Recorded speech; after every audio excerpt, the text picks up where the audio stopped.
Good morning.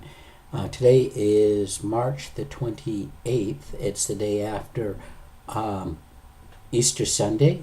That is the day that Christians worldwide celebrate the resurrection of our Lord Jesus Christ.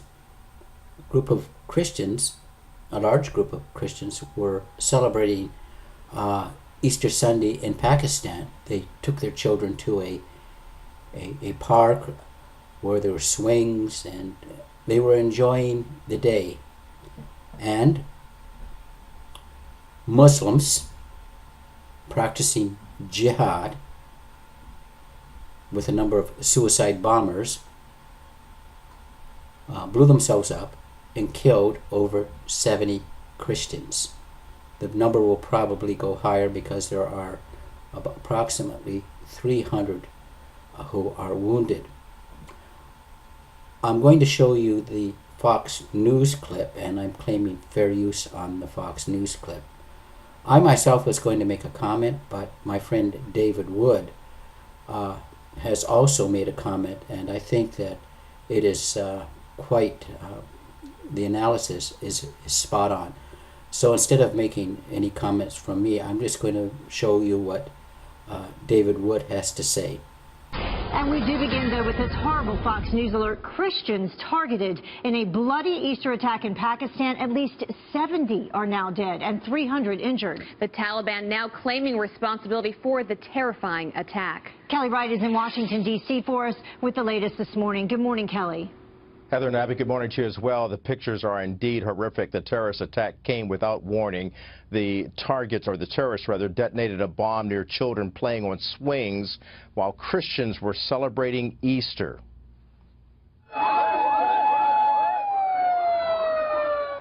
In the aftermath of the bomb blast, a steady stream of wounded worshipers were rushed to a nearby hospital. Doctors and nurses working frantically to help 300 people who moments before were celebrating Easter at this city park in Lahore, and now, because of their Christian faith, had come under attack. We are really very sad and feeling so upset because this is the day of our worship, this is the day of our holy festival, and the terrorist has attacked on the innocent people. A Taliban faction in Pakistan is claiming responsibility for the Easter Sunday attack. The bombing killed 65 people who had gathered to worship God and celebrate Easter, which they believe is the resurrection of Jesus Christ. Now, the joy of the day was marred by violence, leaving so many in sorrow. My cousin told me that 17 of our relatives are dead. Oh, father of my grandchildren, my son has a 2-year-old daughter. Oh, my God, you should not have left me, my son. The chief minister in the province of Punjab has declared 3 days of mourning. He vows to bring the terrorists to justice. Meantime, the U.S. State Department condemns the attack of innocent victims and say that they stand with the people of Pakistan. But one detail noticeably missing from its statement is the fact that Christians were celebrating Easter and they were specifically targeted. Abby and Heather. Kelly Wright live for us. Thank you, Kelly. The future must not belong to those who slander the Prophet of Islam. I got home from my church's Easter celebration in New York, only to find out that Pakistani Christians who were celebrating Jesus' resurrection had a very different experience. The Taliban not only targeted Christians on Easter Sunday, they targeted Christian women and children on Easter Sunday. As of this recording, 67 victims, mostly women and children, have died. But that number is expected to rise since there are more than 300 injured. Christians make up less than 2% of the population of Pakistan, and they are subject to vicious persecution and even suicide bombings, as we saw earlier today. But instead of trying to understand the source of this persecution, our leaders will focus on convincing us that it has nothing to do with Islam. The ivory towers of Western politicians and the studios of various news networks are filled with self-assured experts on the topic of Islam, experts who, oddly enough, have never read any of the Muslim sources.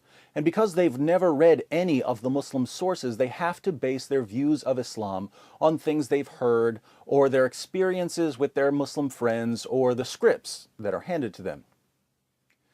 Not surprisingly, When politicians and reporters are confronted with what the Muslim sources actually say about jihad, they have to fall back on some freakishly bad responses in order to keep reality from penetrating those hard shells that surround their oyster-like brains. The most common response I hear from Westerners who rush to defend Islam after every terrorist attack carried out in the name of Islam goes something like this. Islam can't possibly promote terrorism because I know lots of peaceful Muslims who condemn terrorism. Obviously, if Islam promoted terrorist attacks, all Muslims would be waging terrorist attacks. But most Muslims aren't waging terrorist attacks. Therefore, terrorism has nothing to do with Islam. So Allah's repeated commands to wage jihad and to terrorize the enemies of Islam can't mean what they say, because if they did, all Muslims would wage jihad. This response was forged in the fires of Mount Stupid. Think about this. Can you legitimately say, many Muslims don't do X, Y, or Z, therefore Islam doesn't teach X, Y, or Z? No, Islam is defined by the Quran and the Hadith, not by our Muslim friends. Our Muslim friends are not, have never been, and never will be authoritative sources of Islamic doctrine and practice. Even if every Muslim in the world decided not to pray, this would have absolutely nothing to do with whether Islam commands them to pray. So the entire method of investigation used by Islam's Western defenders is absurd. But it's absurd for another reason, namely that if they tried to use this kind of response in any other area, even they would immediately spot the blunder. If they applied their Islam can't cause terrorism because I know lots of Muslims who don't support terrorism reasoning in any other situation, they'd be laughed out of the room. Let me give you an example of how the same reasoning could be used to refute the claim that anything is harmful. This is a pack of cigarettes.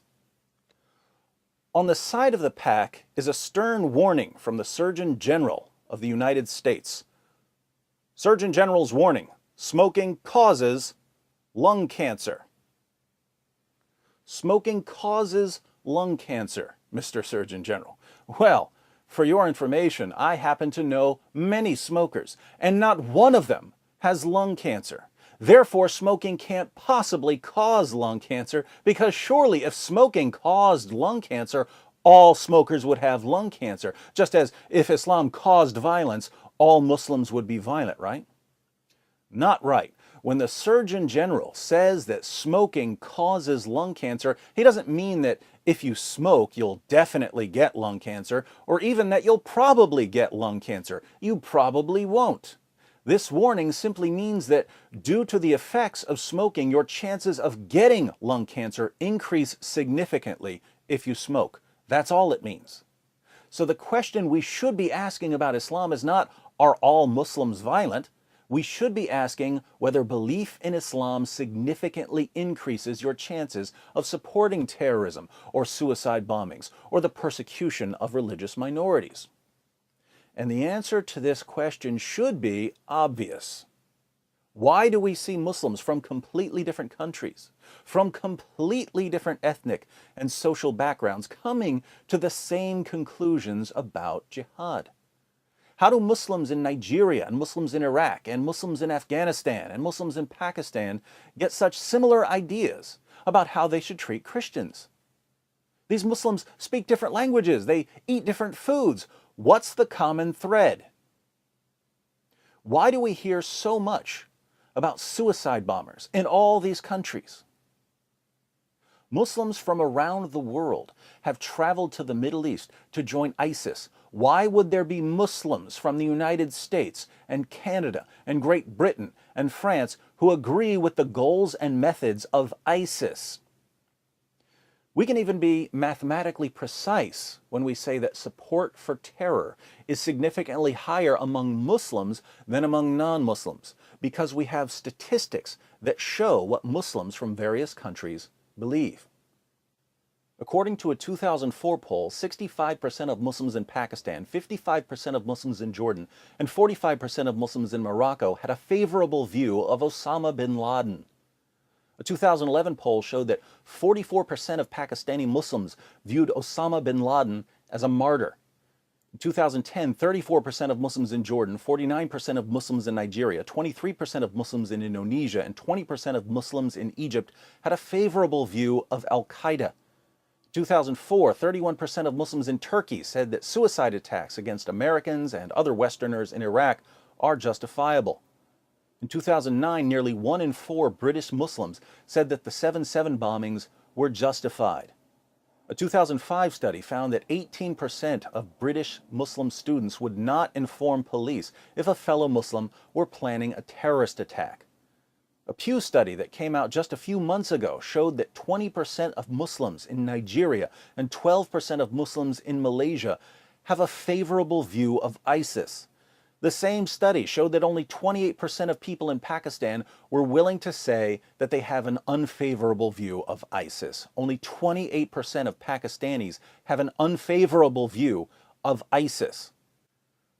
So yes, you're dealing with a minority of Muslims who support terrorist attacks, but the numbers are nevertheless much higher than they are among non-Muslims. Since the only plausible explanation for the difference here is the vast array of commands in the Muslim sources to violently subjugate non-Muslims. Until someone comes up with a better explanation, we can say, without hesitation, warning, this book causes terrorist attacks. Warning, this book causes suicide bombings. Warning, this book causes the persecution of religious minorities. Warning, this book causes ISIS-style theocracies. But David, I have Muslim friends who don't support terrorism. Yes, and I have smoker friends who don't have cancer. What does this have to do with whether Islam and smoking increase the risk of extremism and the risk of cancer? If you're going to call people Islamophobes for drawing attention to the impact Islam has on societies, you might as well call the Surgeon General of the United States a Marlboro-phobe, because he uses the same methods in arriving at his conclusions about smoking that many people use in arriving at their conclusions about Islam. If you'd like to learn what Islam really teaches about jihad, click on this video.